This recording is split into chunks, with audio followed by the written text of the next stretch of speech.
Good evening. It's Monday, February 4th, 2019, and I'd like to call the regular meeting of the Charles City Community School District Board of Education to order with roll call vote, please. Maycumber? Here. Walker? Here. Dyke? Here. Klein? Here. Mack? Here. Tilton? Absent. Reading of the district mission statement and core values by Director Dyke, please. Our mission is to engage, inspire, and empower students and staff in order to maximize learning. Our district core values are what's best for kids, family, committed leaders, passionate, and invitational.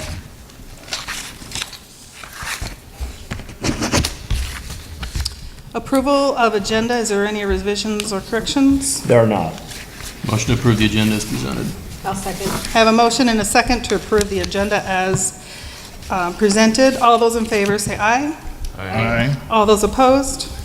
Motion carries 5-0. Moving on to number 4, welcome visitors for public comment. As we begin our agenda tonight, let us explain our procedure for public comment. On behalf of the board members, I invite any member of the audience to approach the microphone with comments about items of concern or interest.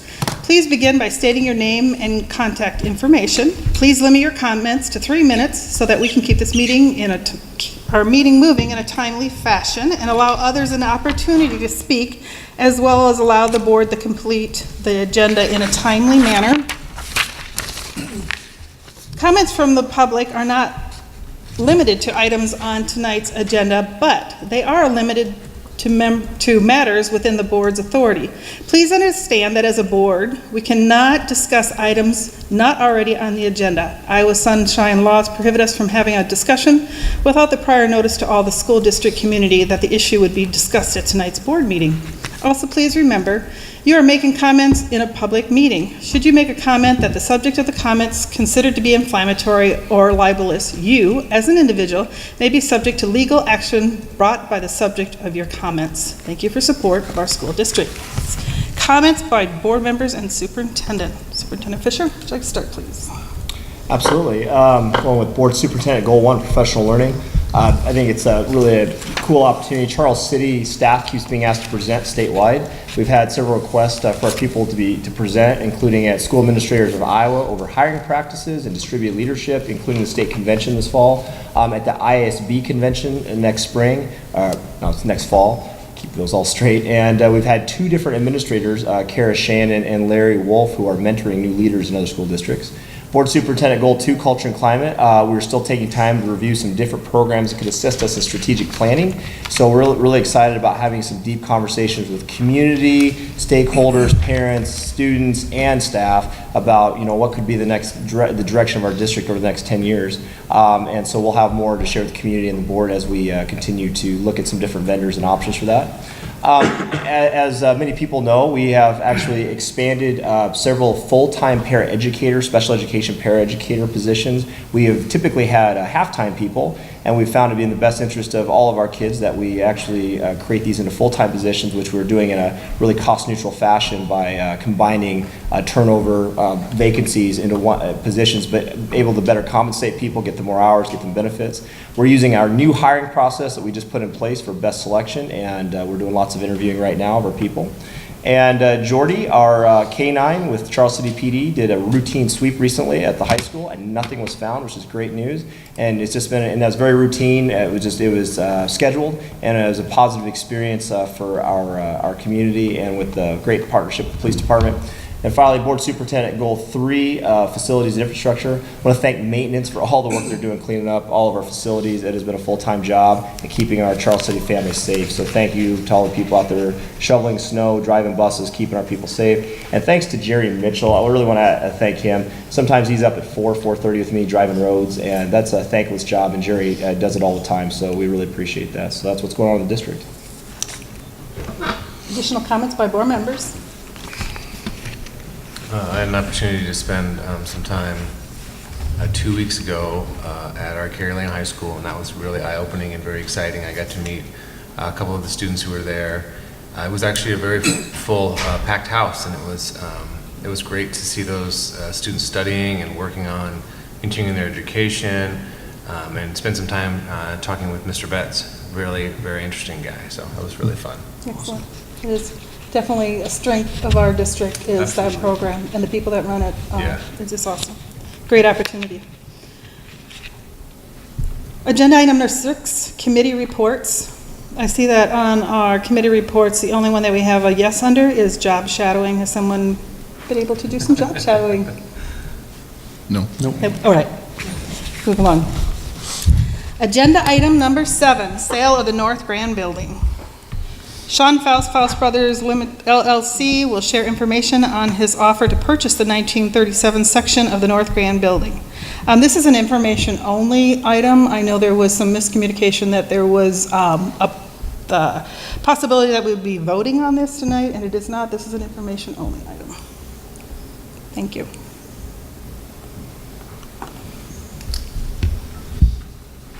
Thank you, Madam Chair and members of the board. Again, my name is Sean Fouch.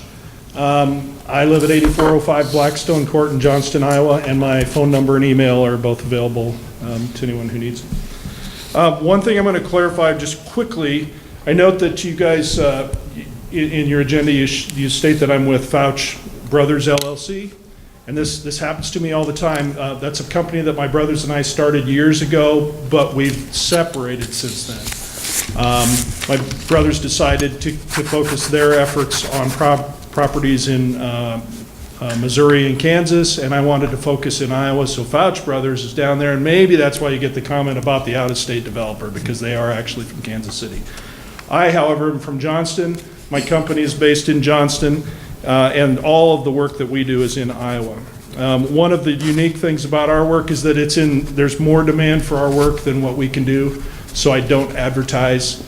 I don't have a clever name for my company. Fouch Brothers seems to roll off the tongue and people use it all the time, but my company doesn't have a slick name. It does have a name that's based on the initials of my kids, so it means something to me, but it means nothing to anybody else. Okay, so I have a presentation here which is actually almost exactly what I submitted with my application. I'm going to run through it just really quickly in case there's anything you want to talk about there, but that'll tell you a little bit about who I am, and then maybe we can talk more about the project there at the end. So my wife and I formed JMAY, that's Jacob, Max, Abby, and Elizabeth, in case you want to commit that to memory. We started our business in 2003. We partnered with my brothers for years, and then we split back apart so we could focus geographically. We're all from Western Iowa. My background's in engineering. My wife and I and my brothers and I have all owned apartments for over 20 years now in various places, and somehow it became our business. Not quite sure why. But it's a good business, but it's a tough business. We specialize in historic rehab, and we specialize particularly in rehabbing schools. Okay, so this project that you have, I think you can agree is probably an unusual project for lots of people, but it's exactly what we do. Okay. We also specialize in tax credits and housing finance sources, and we're a construction company, and we manage properties. But what I often tell people is that the most discerning thing about our business, the thing that we do, more importantly, that other people don't do, is that we're specialists in how to finance housing in small rural communities, because that's the hardest part of what we do. Okay. We do tough projects that others can't. Renovating a historic building is tough work. It's hard, it's dirty, it's expensive, and you have to know what you're doing, but that's what we do. We invest for the long haul. We own and operate what we develop. And as I said, schools are important. Jason, or Justin, there you go. Here's some of our recent rehab projects, a couple of them in Des Moines. There's a Shelby School, very similar size to the North Grand School. Algona School, a little closer here to home, also about the same size. Fort Dodge Phillips is a monster, a big school. It's literally where I came from today. My crew is just finishing up that project right now, and we're started on another little school in Storm Lake South. So the Shelby, Algona, and Storm Lake schools are all about 40 apartments, and that's pretty much exactly what this project would be. So it's very similar to what we're doing. Next, Justin. We also do some new construction. Did one in Harlem years ago with my brothers. My wife and I did one in Denison. Interestingly, in Denison, that's my wife's hometown. It's where I was married. It's where my in-laws live. And I spent 2 years convincing them that I was not an out-of-state developer. And then Storm Lake, there's another project there. So we do a little bit of new construction. Justin. Okay, so I want to talk just a little bit about housing. I know that as a school board, housing is maybe not the main thing you talk about, but I'm sure that your city council does. Small towns in Iowa can't build rental housing. It's very difficult to do, and there's one simple reason for it. It costs more to build it than what it's worth when you rent it. And for that reason, it's very hard for anybody to do it. The way that we do it is by renovating historic properties, we get access to funding from other sources that help us fill those gaps. So I'm going to do just a really quick financing 101 for apartments here and say, on this sheet, everything there's an assumption. You can disagree with any one of them, I don't care. Those are relatively close numbers. They're actually fairly aggressive. If you can build a house for $140,000, good job. But there was a time when you couldn't. If you can build an apartment for $108,000, also good job, but it's hard to do. But it gives you a range. You know, an apartment costs $100,000, $120,000, $140,000 to build, and it's the reality that we face. Next, Justin. This one, you can do math on top of math on top of math with bankers and assessors and other people to figure out what an apartment's worth. But the reality is that it's not worth more than 100 times the monthly rent. And that's a rule of thumb that every old apartment owner has used for years and years and years. That's the most it's worth. So this was and I apologize, I didn't notice that I still had some Cherokee and Buena Vista data in here, but the economies in these counties are relatively similar. So what I'm going through there is I'm saying these are the incomes in your county. That means that people can likely afford to pay rent somewhere in the $750, $800 range. In a lot of small towns with older housing stock, lots of times they think $600 is the right rent. But the reality is that's outdated and sorry, ain't gonna happen. But if you go through all of this, I came to a number of $73,500 is what an average 2-bedroom apartment is worth. I think you could maybe, I would probably push the rents a little bit and say, okay, for round numbers, it's worth $80,000. Just a minute ago, I told you it costs $120,000 to $140,000 to build one, but it's worth $80,000. Okay, any bankers in the room, anybody want to loan me $140,000 for something that's worth $80,000? Not going to happen. Okay, next slide. So when we do this, by using historic renovation tax credits and some other kinds of public funding sources, we can get money that helps us plug that gap so that we can actually profitably build something that costs maybe $120,000 to build, but in the end is only worth, maybe $80,000. It's an equation that doesn't work without the public money, and it doesn't work without me getting lots of things right, but that's what we do. Justin, next one. So why do a school rehabilitation project? There are a lot of schools just like yours in Iowa and in the Midwest. They were built 90, 100 years ago. They're functionally obsolete now, but they're still cool buildings. They're built like fortresses usually. They're really, really well built. And they'll be around for a long time. And they're usually right in the middle of a residential neighborhood. They're usually kind of an icon, and they usually have a lot of emotional attachment to people in the community. I think all of those things are probably true here. So the funding gap is real. So doing a school rehab project helps us fill that funding gap. The direct cost to demolish a school building are something that a school board always gets faced with, right? You've decided to move on, build the new facilities. You maybe go through all the pain of figuring out what to do with the school, and the final insult to your injury is that you get hit with, $500,000, $750,000 to tear down a building that you really didn't want to tear down. It's very expensive. The indirect costs are even worse. The costs, landfill costs, just the costs on the wear and tear on the city streets for that many dump trucks to haul that much concrete and steel away is worth a lot of money, and it's the kind of cost that a community has to cover if they're going to tear down a school. Same thing when you build back the new apartment building. So if you tear down the school and then build a new one, you've just got trucks on top of trucks on top of trucks that are hauling materials around, beating up your city streets. The school repurposed to housing puts it where? Right in the middle of an established residential neighborhood. It's a great place to put housing. And because of the way it's built, they can be very energy efficient when we get done with them. They're quiet, they're solid, and they're cool. Usually when we do one of these projects, there are only a couple of apartments maybe in the entire building that are exactly the same as any other apartment. So in this case, if I do somewhere between 35 and 40 apartments, it's very likely that no two of them will be exactly the same. They'll tend to have the things that school buildings built in the 20s and 30s have. They have hardwood floors, or they might have terrazzo floors. They have huge windows, they have high ceilings, they have wide hallways. They have all these cool things that you can't possibly afford to build if you're building new apartments. So they make great places to live. Justin, let's jump to the next one. So this is Obi-Lang up in Algona. This is one we finished a couple of years ago. That's a quick look at how the finances go. We built 34 units. Actually, we designed 34 units. We actually built about 38, if I remember right. It's about a $6 million project. We got $400,000 from enterprise zone credits from the state. Historic tax credits brought in another $2.4 million. We got some support from the city, which we're asking for here too, that provided some of the value. We take on as much debt as we can, given the real value of the property that's there, and then we usually end up putting some money in. So that was about a $6 million project, Justin. This is the one I'm finishing right now in Fort Dodge. It's kind of the same formula. This is a bigger unit. It was originally designed at 67, and as we got into it, we actually increased up to 72. Lots of cool units. The building looks like a castle. It's going to be a great place to live.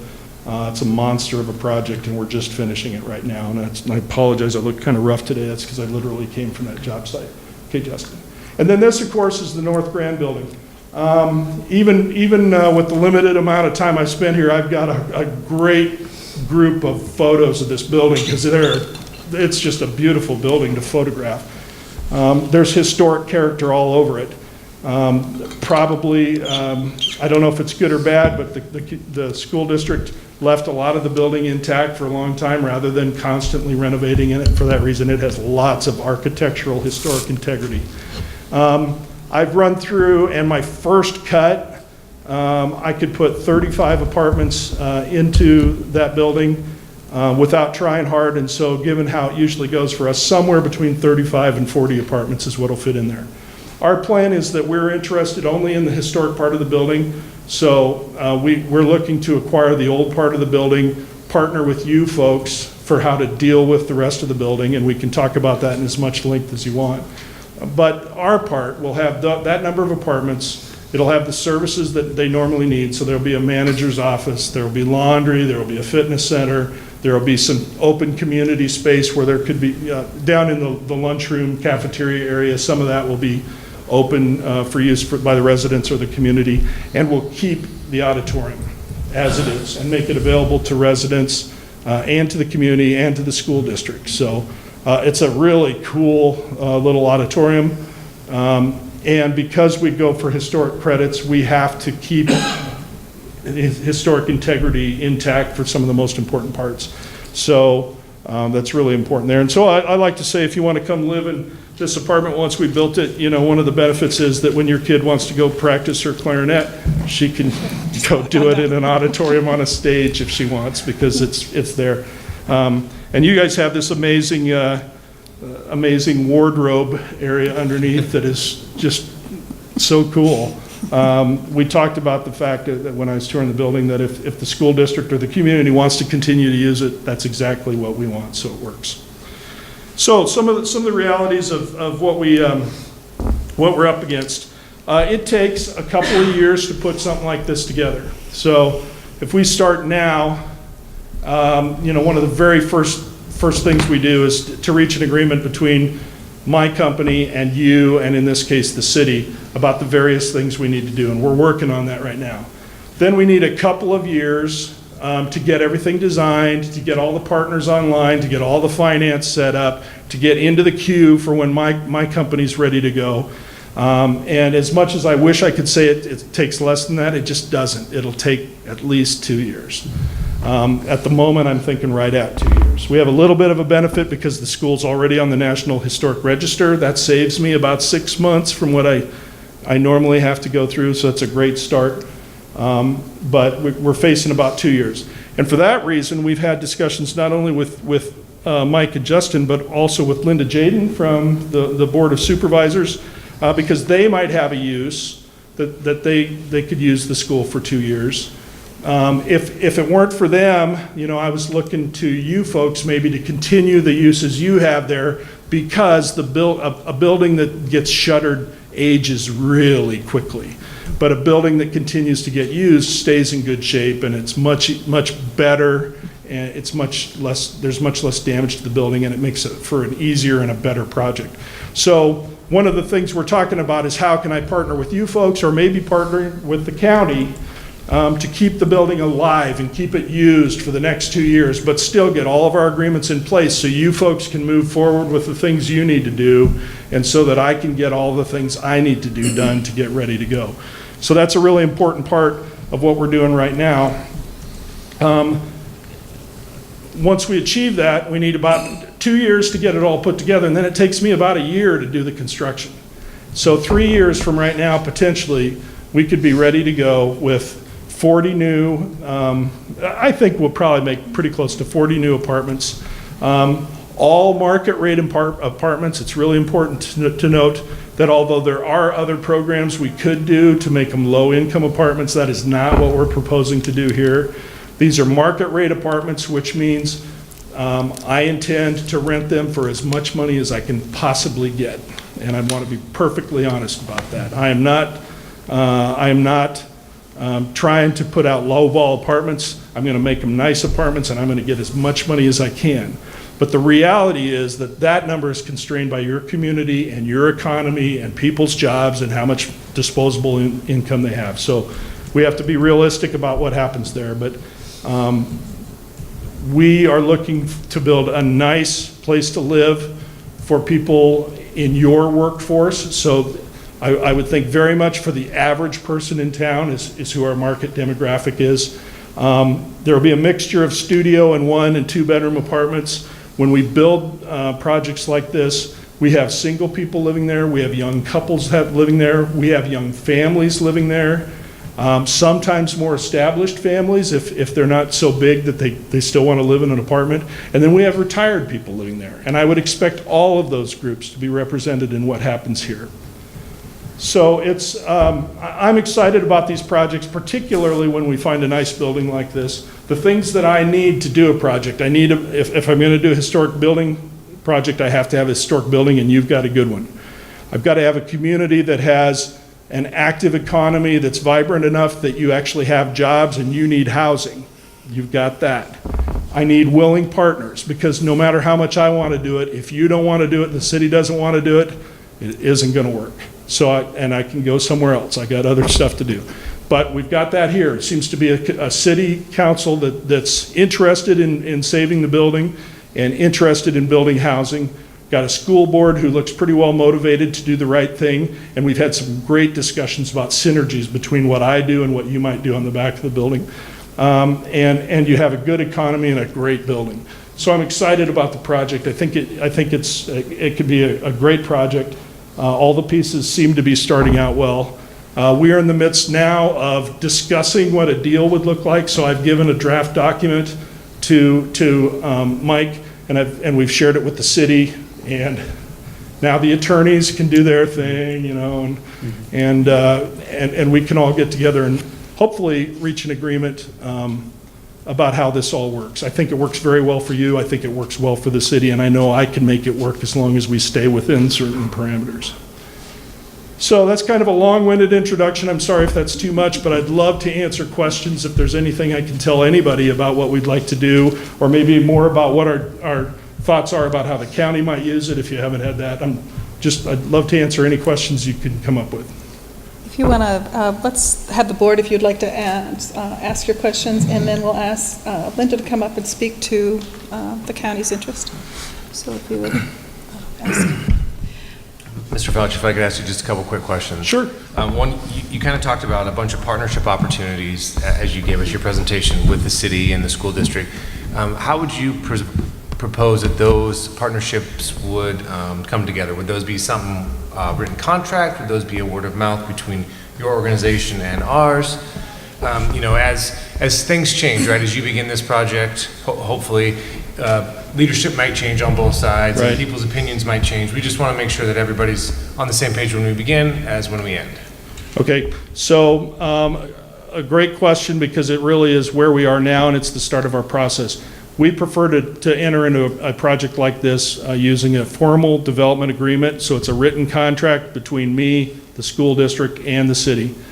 And that document outlines everything that I promise I'm going to do. It outlines everything that I'm asking you to promise that you will do, and it outlines everything that we're asking the city to promise that they will do. It doesn't cover everything in the world, but it covers all the important points. It's got to be the stuff that we can all commit to. Okay. And so the kind of things that it includes is, I need to acquire, actually, I can afford to pay you as much for the building as you want, any number.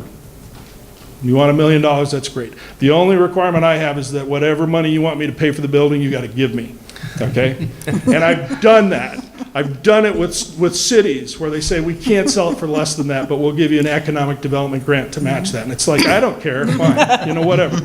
But I'm asking you to sell it to me for $1, because if I pay for more than that, I got to get the money from somewhere, and I'm going to eventually come back to you.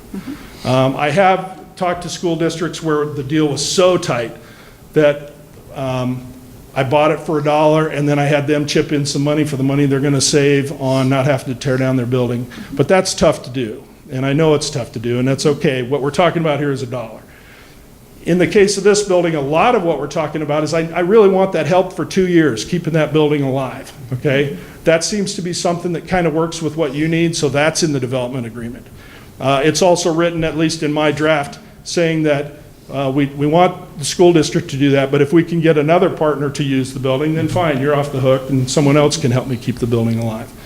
And then a lot of what's in the development agreement talks about what to do about the 1970s addition, because so we have to formally subdivide the property through a condo association or a subdivision or whatever process is okay with you guys and the city. And so there are some requirements laid out in the development agreement about that. After that, I think it's less, well, there's not a lot of detail for what the school district wants. But what I say in mine is, I will redevelop it. I will redevelop it as market rate apartments. I'm not going to put low income housing in there, and I will own and operate it for some amount of time as apartments.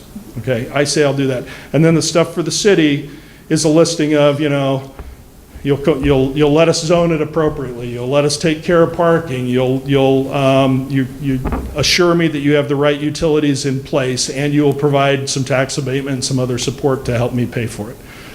All in a contract. After that, there is a certain amount of need for goodwill. We're going to be neighbors, for some amount of time, and we didn't attempt to specify everything there. But okay. I just wanted to make sure we kind of had some of the big rocks laid out so that we're all clear. Right. The other one I had is, you said you have a 2-year process. Along that process, when you do your design, as you think about how you want to rehab the inside of the building, will you show us that work as you come along and share your ideas with us? I'd be happy to if you have that level of interest. Okay. What I can tell you is that since we're using historic rehabilitation monies, we're following guidelines that are not really guidelines, they're requirements of the National Park Service and State SHPO. And that's to keep the historic integrity alive. So that defines a lot of what I'm doing. But beyond that, we're as creative as we possibly can be. And I'd be happy to share it with you if you're interested. That's fine. Great, thank you so much. You bet. As far as the design and that, you had mentioned it's a 2-year process to come up with the design. So I've had people question parking and entrances and drive-ups and everything. That'll also be part of that 2-year process, correct? Yes. Thank you. Just wanted to clarify that. Yes. Any additional questions? I just comment on in the past, having looked at some of your work online and different things and the beautiful nature of all of it. It's really, really impressive work. It's stuff that we've seen and kind of envisioned for this property once before with another opportunity we looked at. And I look forward to looking at this opportunity with you and your proven track record on so many things. Just scanning the information on your website, you and your brother's website, whatever's been in the past, that those things are really impressive. And I think that this is going to be a phenomenal project for this community. So awesome. I'm really looking forward to it. I appreciate the confidence and the support, and I agree with you. It'll be a great project. Yeah. By the way, if you're interested, we are doing an open house for the public in the Phillips Building in Fort Dodge on the 21st of this month. And if you really want to see what it'll look like, you're more than welcome to come down there. And if anybody wants to contact me, I could get you more information. But yeah, we're happy to share anything we have done. And, we're not perfect. Not everything works out perfectly, but they really do end up being cool apartments. Bet they are. Yeah. I also wanted to share that as we did our search for a development company and we got down to really three very credible people, Sean Fouch really came up as the top contender because of his proven track record. And also this piece too, he was the only developer willing to buy the building contingency free. And our anticipation is once we clear due diligence and get everything done with the development and the purchase agreements, getting that building sold to Sean Fouch and his company as, and we say by the end of this fiscal year, so as early, as late as June, maybe even earlier as we've discussed. And again, contingency free. Some developers will say, oh, we'll buy it with contingency. If the financing falters, you have to buy it back. That's not the case here. The only contingency he had was zoning. And we actually were proactive with the zoning, so I want to thank Justin DeVore on that. But that's also the faith we have that he has in his company himself. Because Sean, I'm going to assume you're not in the business of buying buildings that you can't develop. So the fact that you have the faith and the credibility, you're going to buy this building without any safety net, so to speak, speaks to you're going to get the job done. Right, yeah. I can assure you, we're highly motivated to get the job. We need, and we do. There's our community, I spend my time out at Meatos. We were just out at Zoetis. The housing is always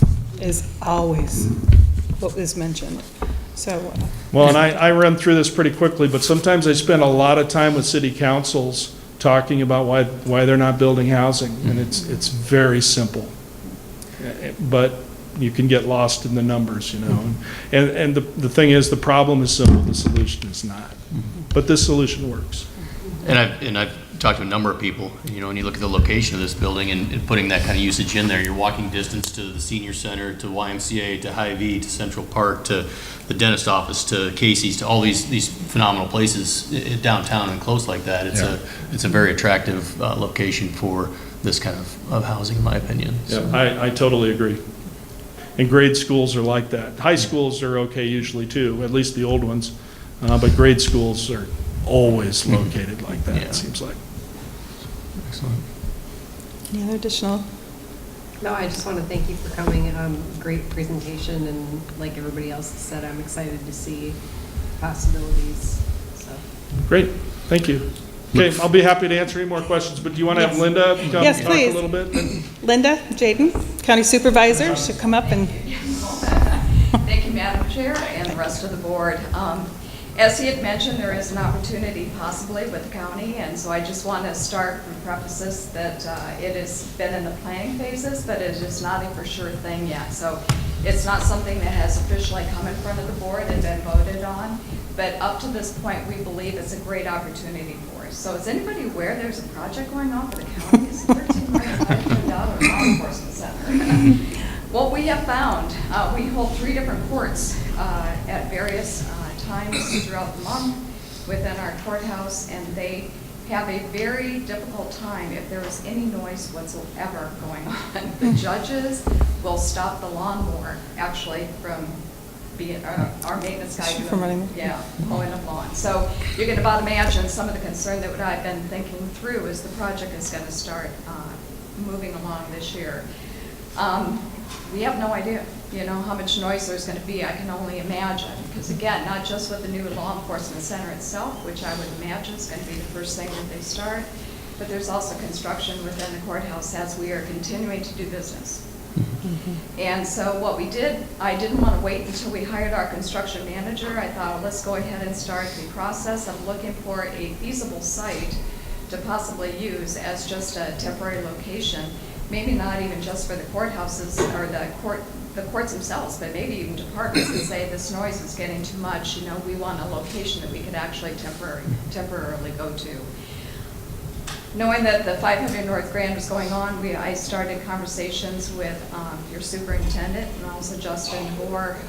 We held 2 or 3 different tours. I had our people that are administrative with our court systems actually come and did a tour of the 500 North Grand. We went through the whole facility, so it even was the 1970s part. But as we looked at it, I also had our sheriff's deputies join us because, again, we're talking security. If we do have usage over there, so it was all aspects. We talked about, timelines. We don't know yet how long. It could be a few months. It could be those 2 years that, Sean was talking about. So I'm really anxious to get that conversation going with our construction manager to find out, is this going to be an issue? And if so, because there's work to be done. And we know that. Going through some of the classrooms, that if we do use them, there's things in them, that we would have to be prepared and to work with all of you and also with Sean. So I have no problem thinking that we can't, make this work. But it's just a matter of right now, I want to get with our construction manager and find out and get their feedback on what they expect. What is our timeline? And if so, what do they believe might be a feasible timeline for us to go ahead and look at possibly relocating? And I do want to say absolutely other counties have gone through this, so that's not news to us. They've had to do the same thing. They find temporary sites. I have heard some of their temporary sites, this is a much better location, I think, for us to move to than some of the other counties and where they've had to go. They had to actually split up a lot of their courtrooms or their administration or anything else into various locations. So that's why I was really intrigued about this location itself. I think it's going to be great. But again, so like I said, we're waiting for our construction managers so that I can meet with them, find out timelines, find out, if there's possibly too the less risk, of them being able to do construction and not have any sort of impact into us continuing to do our business. So there's that. When I did talk with Sean, we talked about just logistics. So I think we have an idea, and I know the superintendent and I have talked also that, they're in the current part as you first go in to the right, and that's where they have their offices. If we do have the need for this over a year, we're talking air conditioning, and so we really had to think about not just security, location, the public access coming in, our inmates, where do we keep them, before they, actually go into our district courtrooms, and making sure that they're in a tight, secured area. I think there's a lot of things that we can do that don't have to be as stringent as we are right now. We've talked to our court systems about that, but still, I think it's an opportunity. We're going to have to think through all of that. So I do know that, Mike, you've been very generous, on just giving us ideas of how we can work together. And absolutely, Sean, as we talked about, and I think what you were asking, what's the logistics, contract, agreements, that's what I was thinking too. And when we talked about, how do we try to partner and make sure that our obligations are met within, if you're the owner of the facility, what would he expect back from the county? So we've talked about those utilities. Well, if the school district is still in it, county's partly using it, we're going to have to look and figure that out. So that's why I just want to make sure that you as a school board know kind of, just the logistics. I know part of it that we're going to have to figure out the parking, but also contractual. Now, you're talking, the 1970s area, the 1970s wing, though, you're not interested in, you're looking at the... Then we're looking at the older part. The 1930s. Yeah, we really believe that older section is really doable for us. And to clarify, it would just be the courthouse, it wouldn't be the jail or anything like that. Okay. No. Just clarifying. That's Safe's not big enough. Yeah, just clarifying that for the public to know. But one question as you bring that up, if you're having court there and you're bringing inmates over, if we are still using part of the school for like Iowa Big North, and there may be students there, will that already be blocked off at that point? Yeah, and I can speak to that. And part of the piece that Sean and I have been working on, we've had the property surveyed, and we're likely going to have it surveyed again as we condo off, to keep what we're going to keep for the school district, which I'd be happy to talk about, when Linda's done about our plans for the 1970s portion. And our anticipation is we would actually build a wall There would be a Okay. wall in that area, with probably some sort of secure door, but we would no longer have, there's a gate right now, but there would no longer be actual permissible access. And that would be a permanent wall, obviously, as we condo those off. However, we don't want to completely restrict access, because in the future we see there's a lot of great partnerships we can do, value added with Sean's development, but absolutely we want to make sure that's secure and those things are taken care of. Excellent. I think it's good. Questions? Thank you, Linda. Thank you so very much. much. Thank you for coming. Superintendent Fisher, would you like to speak then on the 19th? Let's go ahead and speak about the Yeah. 1970s. So as we got into this originally, 6 months seems like 3 years sometimes, but 6 months ago, and we talked about and said, can we walk away from the property altogether? And actually, as we started having discussions internally as a leadership team with the district, the senior leadership team, that actually wasn't ideal. We are very much real estate heavy right now in terms of our square footage, but once we lose the 1930s portion, we actually lose a lot of real estate. And we still have a lot of entities we have to find homes for. For example, Iowa Big North occupies a large amount of real estate, and it needs to. It's a great program that has a lot. We have the Chautauqua program in one of the rooms back there, our homeschool assistance program. We have a gym. We are not in the business of being able to lose gym space. We are so busy with the gyms. In fact, it's a piece down the road we could use additional gym space, additional athletic space as well. And on top of that, we have to move out our central services office. And what I would not want to do is to walk away from all that property and then all of a sudden we'll have to rent space or move Iowa Big someplace. And so as we look at the former Kerry Lane space down the road that could be redeveloped into some really fantastic things, whether it's central services or other partners, here's what's really cool and interesting. I'm talking to 4 different other community entities, which I can't name publicly tonight, and talking about they have interest in moving in. And they're all value-added things that would be great to have in, that would actually benefit the future residents and could benefit our school district. As we talk about more career options, we realize that having 40 apartments of different people living there, and we started dreaming. I was talking with Katie Mead one day, who is our FCS teacher, and talking with Brian Jurens. What if we held Comet Cafe down the 1970s wing? Wouldn't you have automatically 40, if you had some retired folks? Wouldn't that be an amazing thing for them to do? So we've been talking with Sean. There's a lot of value-added pieces. I'll tell you right now, if all the entities that wanted to go in went in, we actually wouldn't have enough space.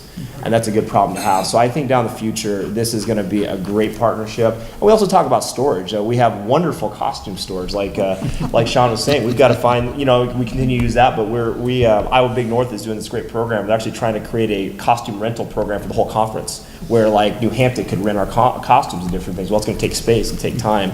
So we were just walking through and working with our architects to think of some redevelopment. But as we also talk about strategic planning, and that's one of the reasons I want to have a company come in and do some strategic planning with us and facilitate that. We want that to drive what we could do with that. We are envisioning that back half of the North Grand building being some tremendous things down the road, and some real value-added things. So I think it's actually in the best interest of our district that we hold on to the piece and continue to do some outstanding things for kids. Excellent. Awesome. Any additional comments? I will now open it up for public comment. I'd ask you to reference the paragraph that I read at the beginning about limiting your comments to 3 minutes. And if anyone has any comments, would like to step to the microphone, identify themselves, give their name. We'll do that at this time. Well, I want to thank you, Mr. Faust, Linda, thank you so much for coming and presenting the information. Thank you, Superintendent Fisher, for all your work. Thank you, Justin DeVore. It's time. This feels very good. I mean, I think this is going to be a spectacular thing for our district and for our community. Thank you. Thank you for coming. Thank you. Moving on to agenda item number 8, National School Counseling Week. National School Counseling Week is February 4th through the 8th, 2019, to recognize the hard work of our school counselors, Sandy Thompson of Washington, Scotty Hackensick of grades 3 through 6, Brooke Hoddle, Middle School, High School, and Chelsea Moen, High School. We our proclamation, whereas school counselors are employed in public and private schools to help students reach their potential. And whereas school counselors are actively committed to helping students explore their abilities, strengths, interests, and talents as their traits relate to career awareness and development. And whereas our school counselors help parents focus on ways to further the educational, personal, and social growth of their children. And whereas school counselors work with teachers and other educators to help students explore their potential and set realistic goals for themselves. And whereas school counselors seek to identify and utilize community resources that can enhance and complement comprehensive school counseling programs and help students become potential members of society. And whereas comprehensive development school counseling programs are considered an integral part of the educational process that enables all students to achieve success in school. Therefore, the Charles City School District does hereby proclaim February 4th through the 8th, 2019 as National School Counseling Week. Agenda item number 9, athletic complex update. I just wanted to share a few updates. I want to thank our team, Athletic Complex Committee, especially Dana Sullivan, Brian Bolin, Tyler Downing, been doing some tremendous work. Todd Forsyth, our Activities Director, and continue to raise funds.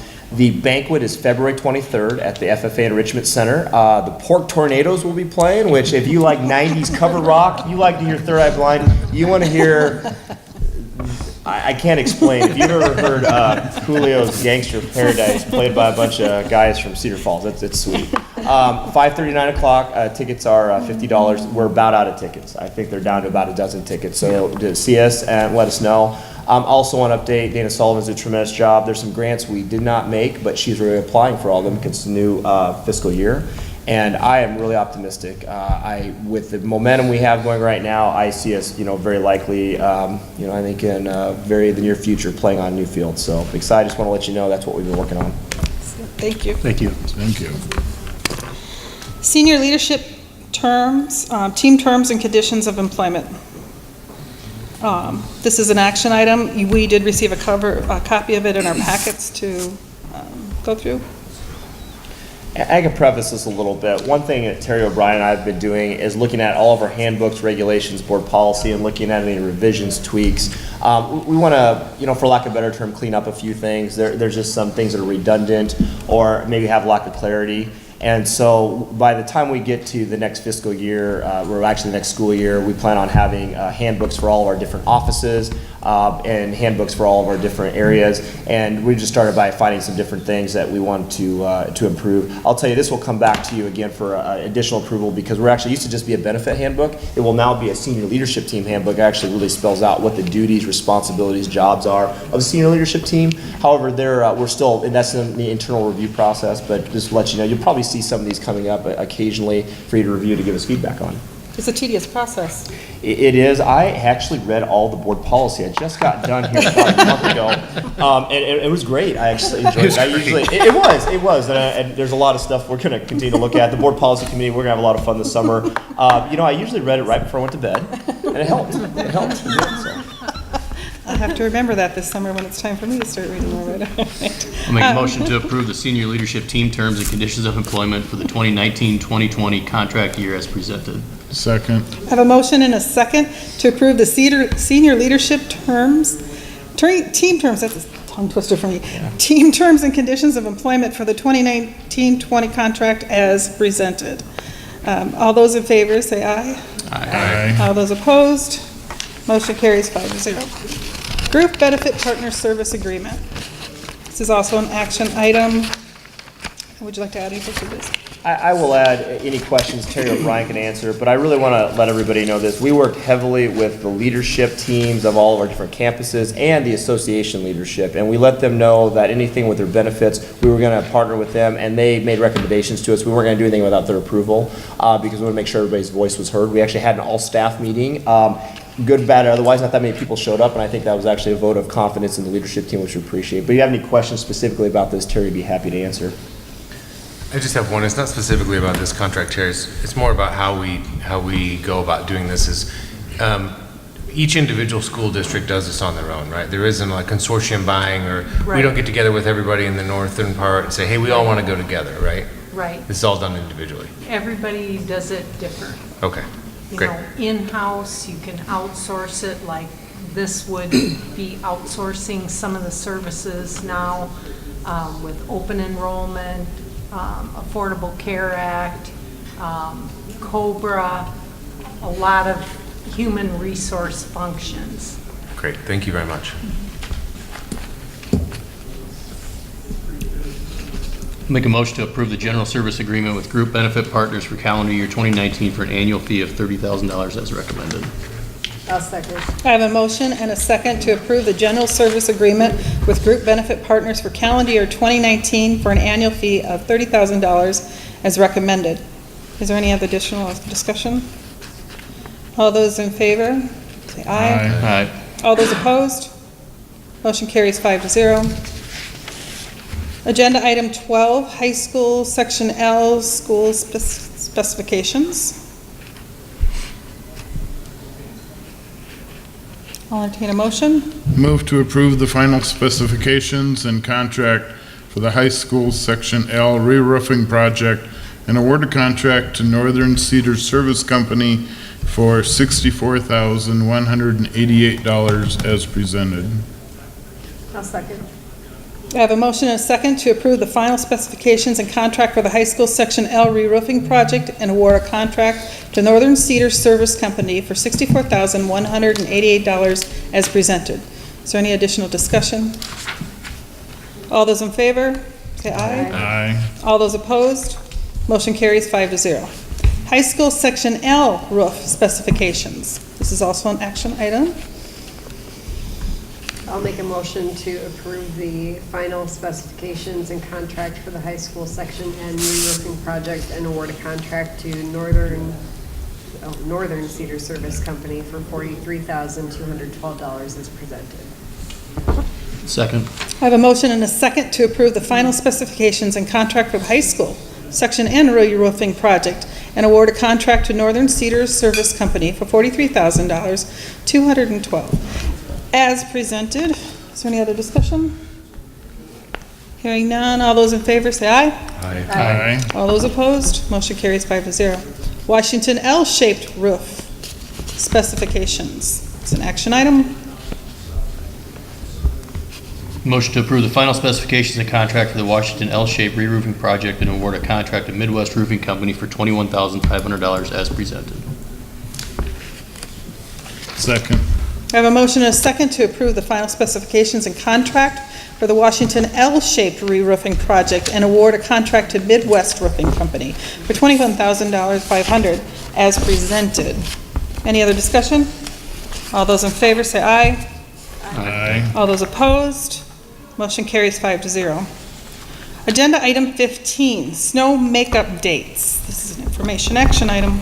Well, we know that's on everybody's mind, and we wanted to collaboratively work with our leadership teams. So our teacher leadership teams, our staff leadership teams, and senior leadership teams have been working on this. In fact, during one of the snow days, we had an hour-long Skype call to discuss this.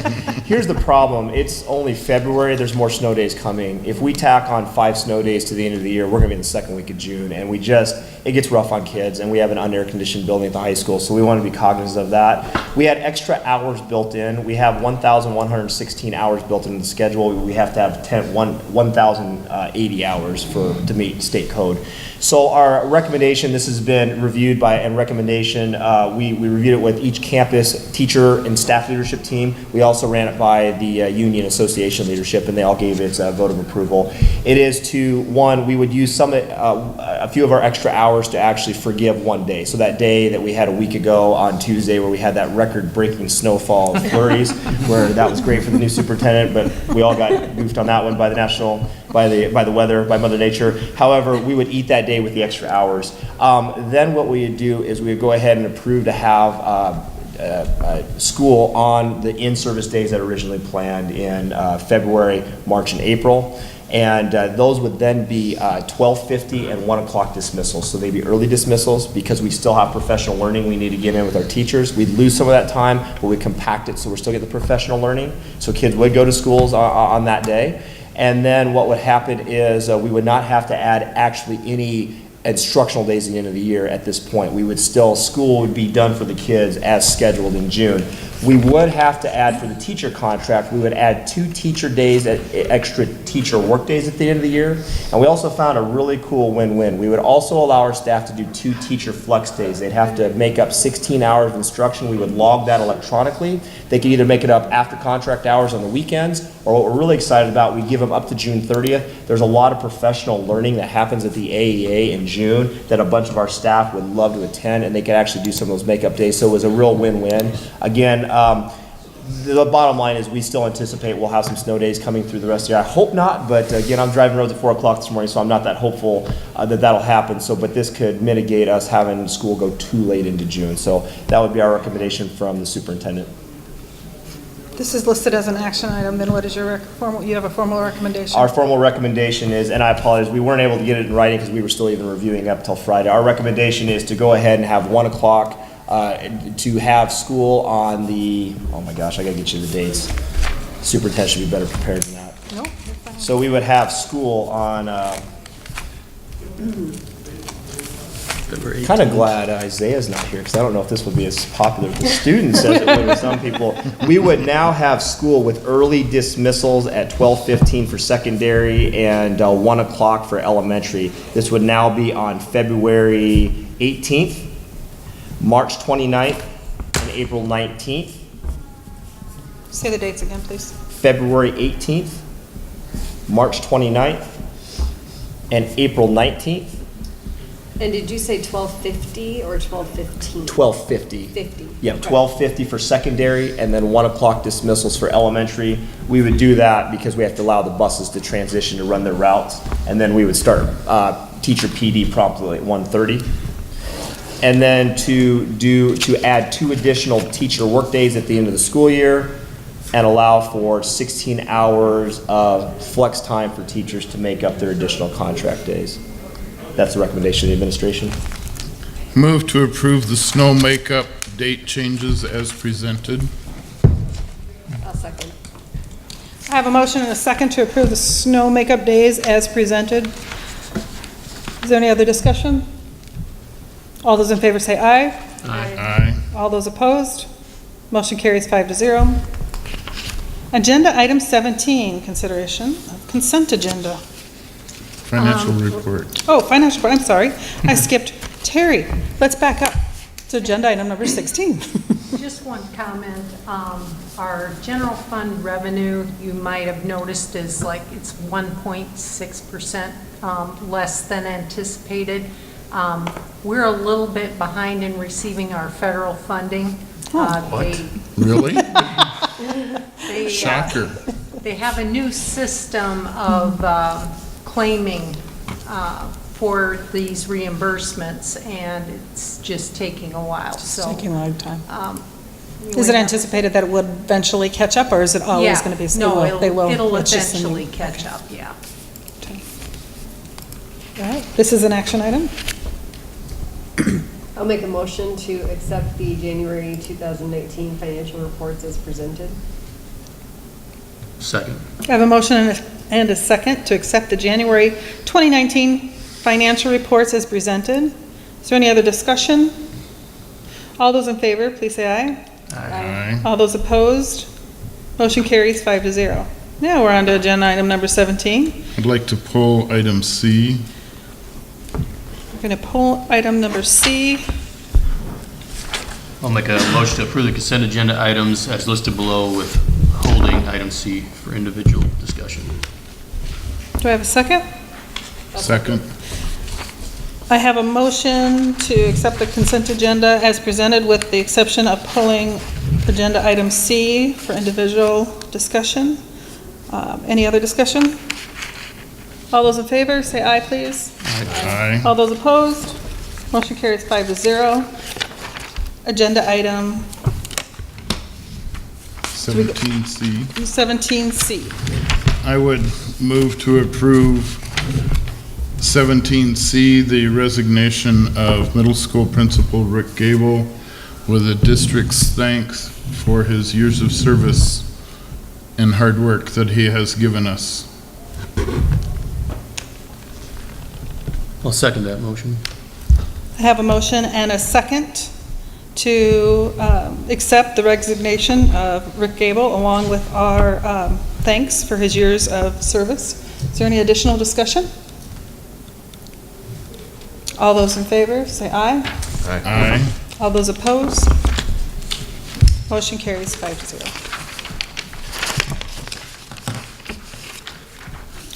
Agenda item 18, correspondence. Is it correspondence, miscellaneous? Terry forwarded a email that I received. Lots of praise for our superintendent. Very well done. Thank you. Mike? Thank you. Agenda item 19, important upcoming dates.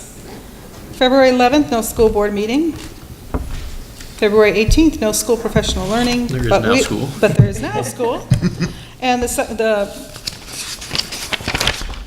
somebody gets out at 12:50 and somebody gets out at 1. Okay, and then February 23rd, if you haven't bought your tickets, it sounds like there's only 12 left, the Sports Complex Banquet Fundraiser. There's 8. There's 8. left. There's only 8 left. Ooh. You know, they're Let's watching, eBay auction them. They're watching online right now, and they bought 4 of them. That's fine. Let's go for it. Let's see if we can auction them up. We can higher bid it. All right, and February 25th, I will see you all again at 6:15. And with that, we adjourn at 7:17. Good.